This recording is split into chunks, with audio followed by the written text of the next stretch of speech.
Hello, my name is Dave from net4truthusa.com.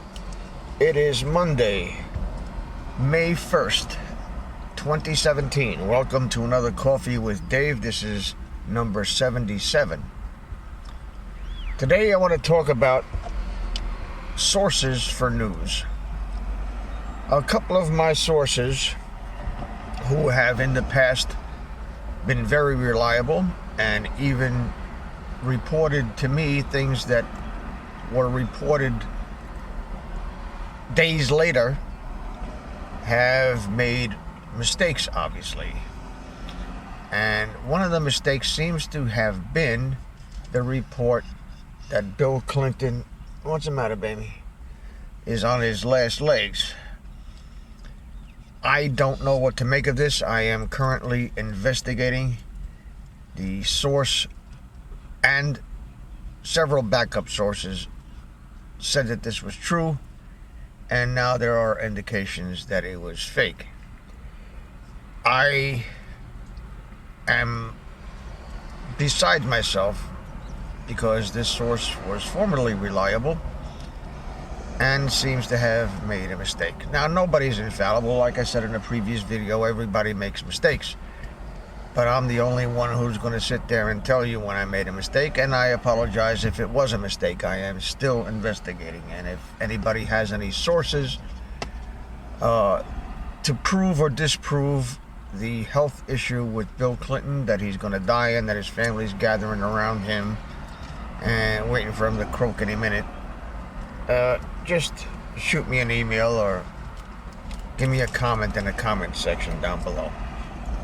That aside, I want to speak about the justice system in this country. First of all, and foremost of all, we have put our faith for many, many years, hundreds of years, into a system that has never been tested. That's like building a car and putting it on the road. Brand new model car, new engine, new type of everything. You're putting it on a road and never seeing what this car does on a track with a test driver or a fighter plane, without sending it into battle, without first testing it with test pilots. Justice system has never been tested for veracity or efficacy or anything. How would you test the justice system? How would you test it? Here's how you test it. You get a prosecutor, or you get the police, or you get somebody acting as the police to make up a completely fabricated bullshit case against somebody and bring it into a courtroom to see if the judicial process and or the jury finds the person innocent. Never been done. Never been done. There are so many people serving jail sentences right now on plea bargains, not because they're guilty, but because they engaged in what one of my friends used to say is risk management. Risk management. In other words, you look at the thing that's in front of you and you say to yourself, well, do I cop a plea and get 1 year or 2 years in jail, or do I go to trial and end up spending 20 years in jail? And you can say, oh, you can appeal. Yeah, you can appeal, okay, but you can bet your ass that every dot and every tittle of the law is going to be crossed. So unless some new facts come up in this case to prove that you're innocent, which is the reverse of what's supposed to be, you're going to stand there for a long time before somebody grants you a 440 motion to go to trial again and go through the same shit over and over and over again. So, and what happens when a prosecutor maliciously prosecutes somebody, knowing that he has no evidence, making shit up, forging signatures, and lying under oath, the cops lying under oath, What happens when that person is convicted and then later is exonerated by DNA or by whatever evidence comes up? I think the people who are caught maliciously prosecuting somebody should do 3 times the maximum sentence that that person would have gotten or did get when he was convicted. Treble damages. But like I say, the judicial system has never, ever, ever, ever been tested. Never, ever. Why we would put our faith in such a system is beyond me.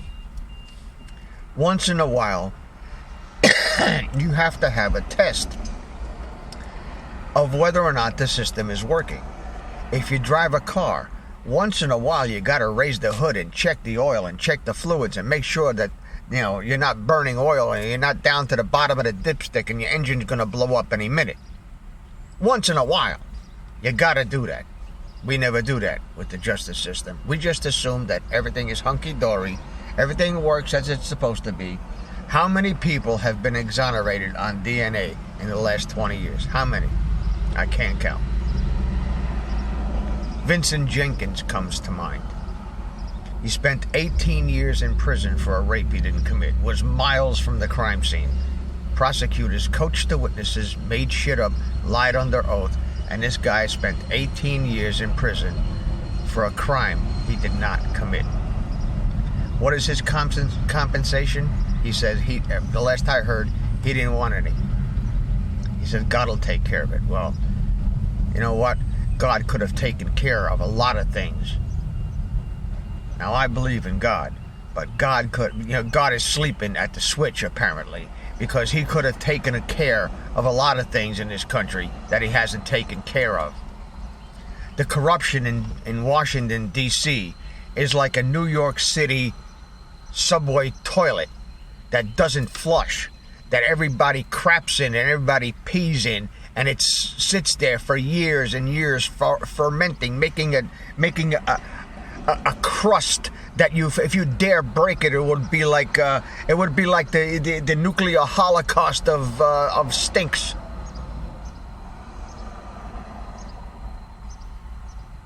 It's unbelievable. How would it look if we let Bill and Hillary Clinton off the hook by just not pursuing the interminable litany of crimes that they've committed? I mean, I couldn't even list them all. You're talking about over 35 years of criminal activity that has never been prosecuted. Oh yeah, they tried it with the what do you call it, the thing with the real estate and the Rose Law Firm and blah blah blah. They tried. They shuffled the shit around. They shuffle it around. They spent $40 million investigating Bill Clinton getting a head job in the Oval Office. $40 million. What'd they spend on 9/11? Not even a third. Not even $10 million. Not even close. So, on the one hand, you spend all this money for something that's insignificant in the scheme of things, and then you spend nothing in comparison investigating the cold-blooded terrorist murder of over 3,000 people in broad daylight by a bogus boogeyman that you invented and then years later found in a cave in Afghanistan or something, and you shot his ass, but you threw the body in the ocean. Right, okay. And if sparrows had banjos in their asses, there would be music in the air. Wake up, people. Wake up. You know, I was on the road yesterday, and they had that batting practice or whatever the hell it is that they had over in Philly. And the roads were packed.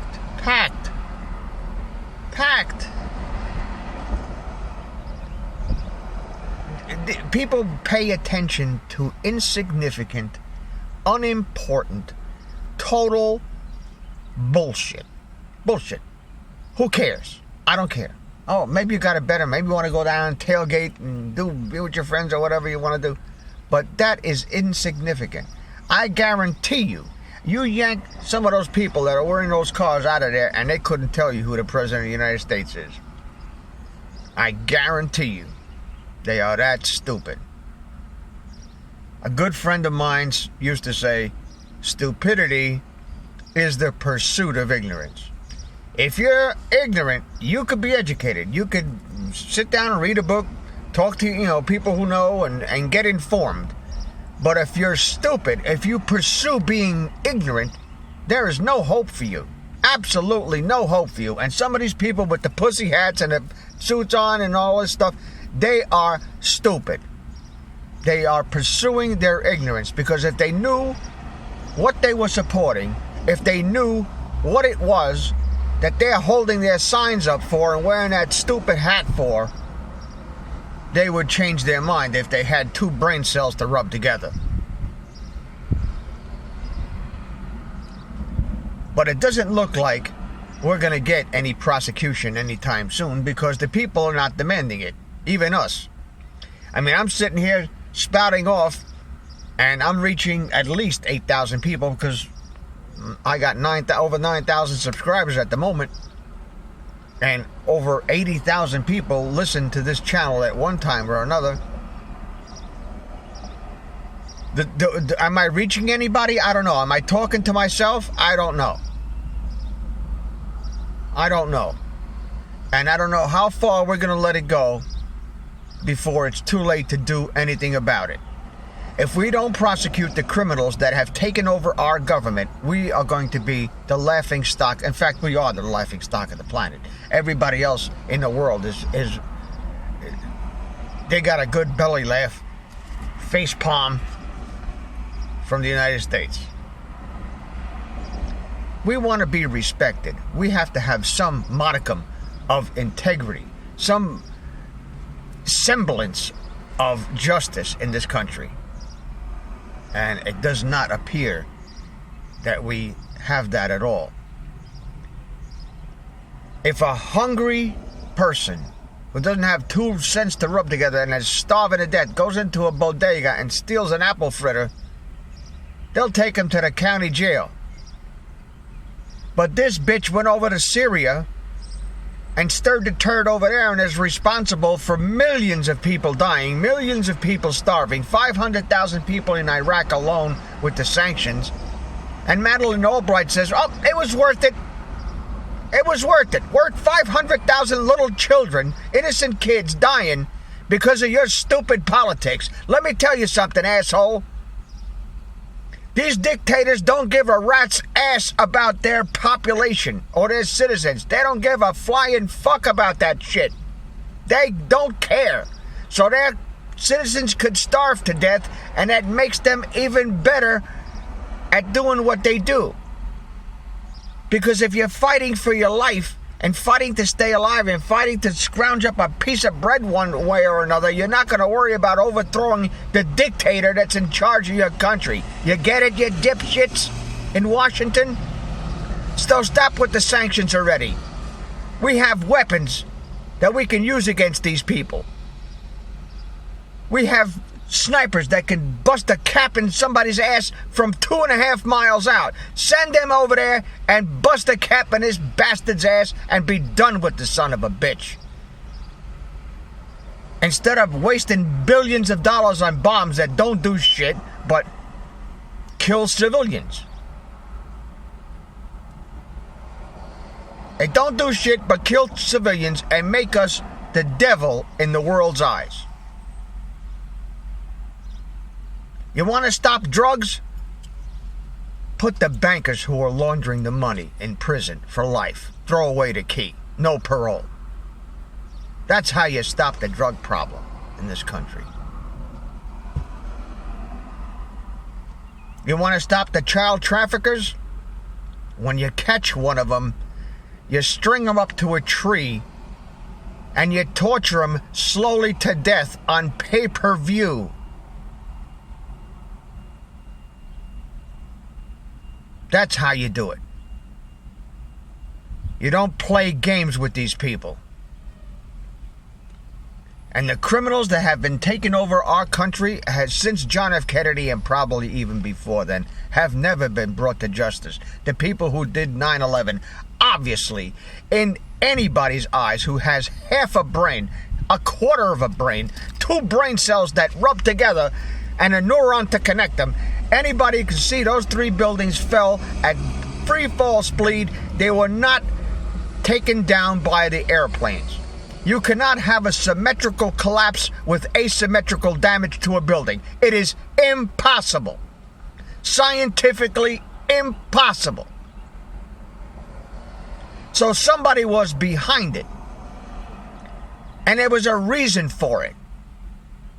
And the reason was to get all of us to hate Osama bin Laden, who had not a fucking thing to do with 9/11.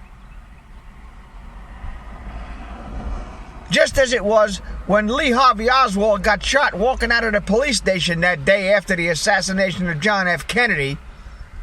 I was 12 years old at the time, and I felt like putting my hand through that tube and choking that son of a bitch to death. It's all a matter of getting us riled up to be behind something, to support something that they created so they can make money. That's their agenda. And as soon as these people realize it, that we know about it, that's why they're trying to shut us down. That's why they're trying to shut us down, because we know what we know. Hey, listen, it's not what you know, it's what you can prove in court that counts. And even the courtrooms today are corrupt, like I said before. Never been tested. Never been tested. I would like to see a test to see if it works. And if it doesn't, if you string 100 tests in a row and 85% of them pass, that means 15% don't pass. You get it? You understand? Now, nothing is 100%. Nothing is 100% in this world. Nothing is 100%. But our court system is way, way, way, way below 2%. 2%. And there's corruption, and there's bribes, and there's, what do you call, blackmail. There's all types of crap involved in the court system. One hand washes the other inside, and the guy gets caught in the middle. He's done. He's done. I am very surprised that at the 100-day mark, President Trump has not thrown the Hildebeest in jail. I'm really surprised, disappointed, pissed off, whatever negative emotion you want to call it. And I'm getting to the point where I don't trust him anymore either. And I tell you what, that's a lot for me to say, because I put a lot of effort, a lot of time, a lot of research into doing what I did. And during the election, my subscribers quadrupled.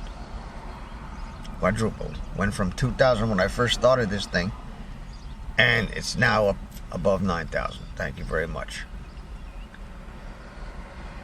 I'm trying to talk the truth here. I don't have a script. I'm not reading from a teleprompter. I'm just, from what I know, trying to convey to the American people what has to be. And I don't even know what has to be done. I know that there's a lot of things wrong. There are more problems than we can shake a stick at. And if we let the problem get bigger and bigger and bigger and bigger, sooner or later, in its shadow comes another little problem that we think is a little problem, but has big, long roots. And the big, long roots, the only way to solve this problem is to clean out Washington, D.C. completely and start over. No more lawyers in the Congress, in the Senate. No more lawyers, no more bullshit stories. Just regular citizens do their term and out. Boom, boom, boom. But you got career politicians whose job it is. They've been politicians, been in office all their life. never done a day's work. The only way they make their money is blah, blah, blah, blah, blah. Talk shit. Say one thing, do the other thing. Say one thing, do the other thing. Keep talking shit. More shit on top of more shit. More bullshit. Pretty soon, we got bullshit overload. That's what we got today. We got bullshit overload. You got the fake news, which is the mainstream media, calling us fake news. It's the end of the mainstream media, folks.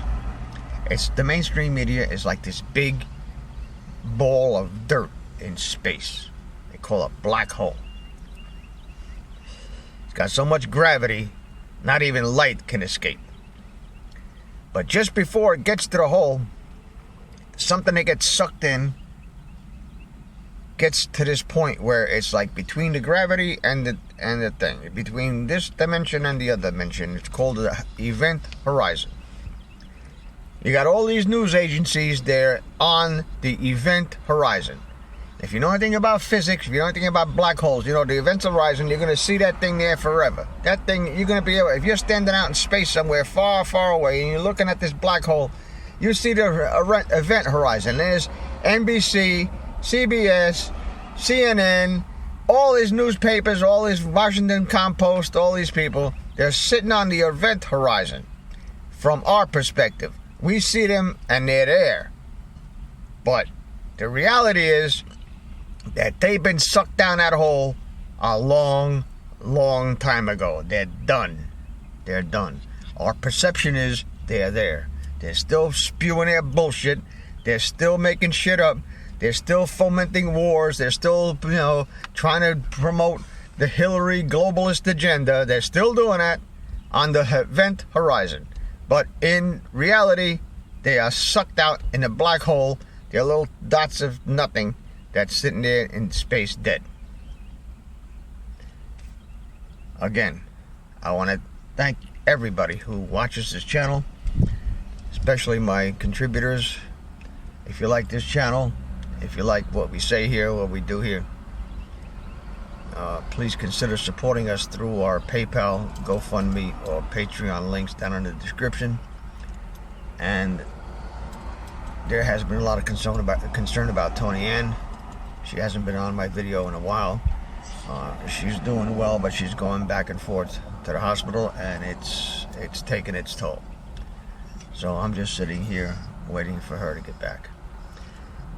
Thank you very much for watching. I really appreciate and love all you guys. Please spread the word, share this video. Thank you very much.